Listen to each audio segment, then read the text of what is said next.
Okay, have you ever noticed how we treat decluttering like it's some kind of giant event?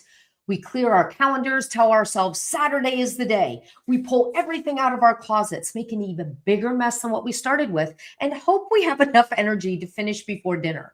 Sometimes we do, but a lot of the times, no, we don't. Then Monday rolls around. Life gets busy again, and that half finished project sits there, reminding us that once again, we didn't finish what we started. Yeah, let's talk about that.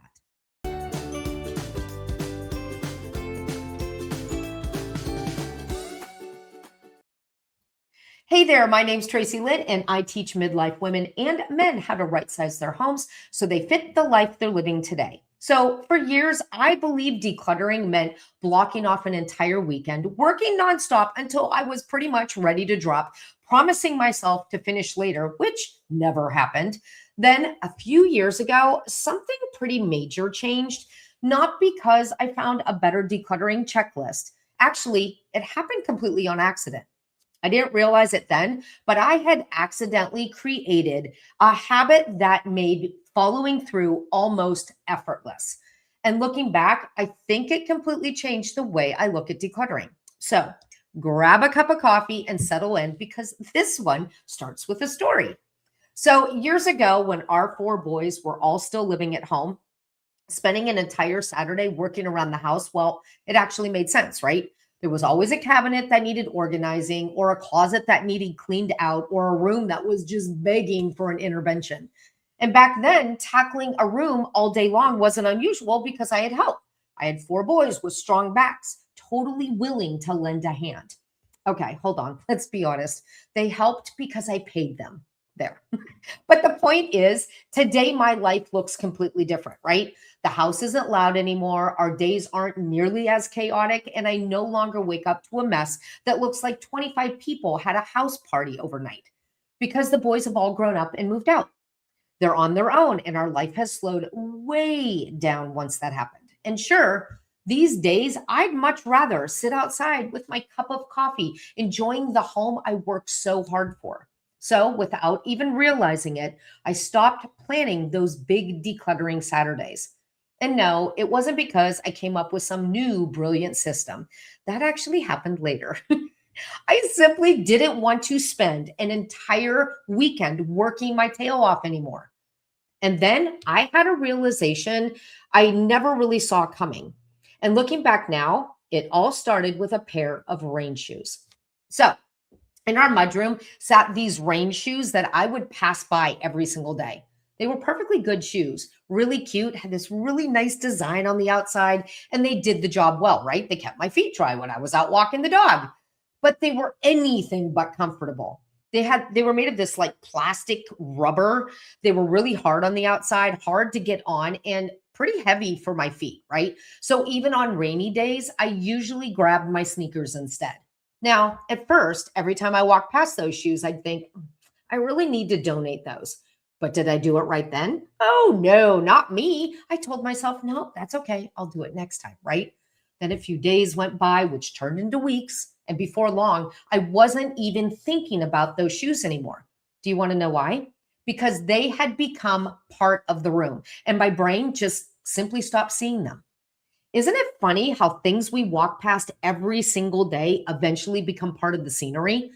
And I'm guessing you have your own version of these rain shoes, right? Maybe it's a sweater you never wear anymore. Maybe it's a kitchen gadget you were absolutely convinced was going to change your life. Or maybe it was that expensive face cream that promised to make you look 20 years younger when you woke up in the morning. Guess what? It lied. So here's what happens. Life keeps moving, and deep down, you already know you don't need those things anymore. But somehow, nothing ever happens. Oh, yes, that was me for years until one morning I saw something that completely changed the way I looked at decluttering. I didn't have a decluttering problem. I knew exactly what I wanted to let go of. I just never followed through. What I had was a follow through problem because every time I noticed something I no longer needed, I didn't have an easy next step. So I would just leave it there. And after seeing it day after day, it slowly became part of the background. I stopped seeing it because my brain had simply gotten used to it being there. And yes, that lesson did take a bit to sink in, but once it did, oh boy, did things change. And what happened was I started thinking about the follow through problem, right? Not in some deep philosophical way. Actually, I don't even think I know how to be philosophical. I was just simply tired of seeing the same things over and over again. So one day, without giving it much thought, I grabbed an empty box and I set it in the mudroom. And that one small act literally changed everything for me because I got tired of telling myself I'll do it later, right? The box, it gave me a way to do it right now. So the next time I walked past those rain shoes, I picked them up and I dropped them in the box. That was it. No giant decluttering session. I just put the shoes in the box and kept on walking. And the funny thing is, I didn't feel overwhelmed because I wasn't trying to declutter the entire mudroom. I was simply following through on one decision I had already made weeks before.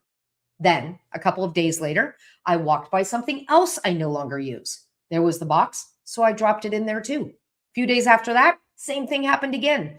And here's the big mic drop moment. The box wasn't helping me decide what to keep. I had already made those decisions. The box was helping me follow through while I was living my everyday life. And that is a huge difference because homes don't become right sized because of a one big Saturday. They become right sized because of 100 ordinary Tuesdays.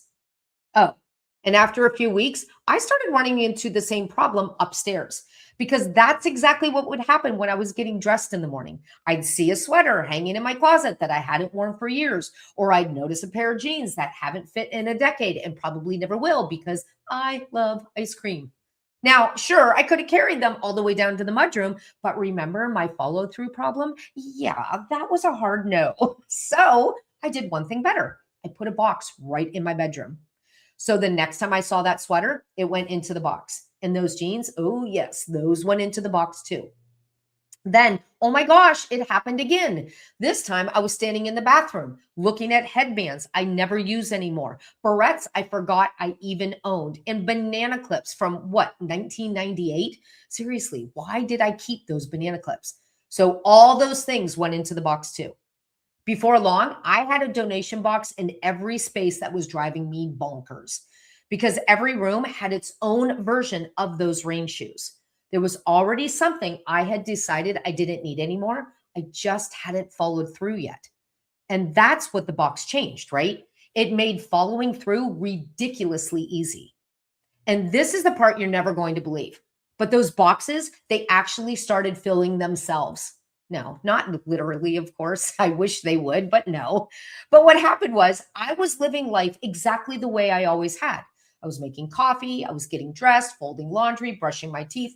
And every time I noticed something I no longer noticed, this time, because I had a box, I did something about it right then instead of later, put it into the box. Now, if you're wondering what kind of box I'm talking about, basically whatever box you have lying around. Nothing pretty. Actually, the uglier, the better. You want that baby to stand out so you notice it and you use it. Because remember, the box isn't the solution. The box is simply the reminder. So when you see something you no longer need, you can follow through right then. Now, where you put the box, that's up to you. You can put one in the bedroom or in your bedroom closet or even in the kitchen, right? Or maybe in the mudroom like I did. Wherever you keep walking past your own version of those rain shoes, that's where the box belongs. Then here's the important part. Whatever you do, do not turn this into another project. Don't decide now that you have a box, you're going to empty 3 cabinets in your kitchen all in one go. Just live your life. Make your coffee, fold your laundry. And if you notice one thing you've already decided you do not need anymore, put it into the box. That's it. Drop it in, move on with your day. Oh, and one last thing. When the box gets full, put it into your car. The next time you're heading out, stop at the donation center and drop it off. And when you're back home, grab another box and start again. Because this one little habit has the power to change everything. One that quietly becomes part of your everyday life. Now, tomorrow, I want you to be more aware of the stuff you see as you go about your day, right? See if you can notice just one thing you've already already decided you don't need anymore. Not 10, just one thing. Something you already know doesn't fit the life you're living today. Then don't tell yourself you'll do it later. Follow through right then, even if it's only a sweater or just one mug or one pair of rain shoes. Because homes don't become right sized because of one big Saturday. They become right sized because of 100 ordinary Tuesdays. And who knows? Maybe that one cardboard box will change the way you look at your home the same way it changed mine. And that's a very good thing.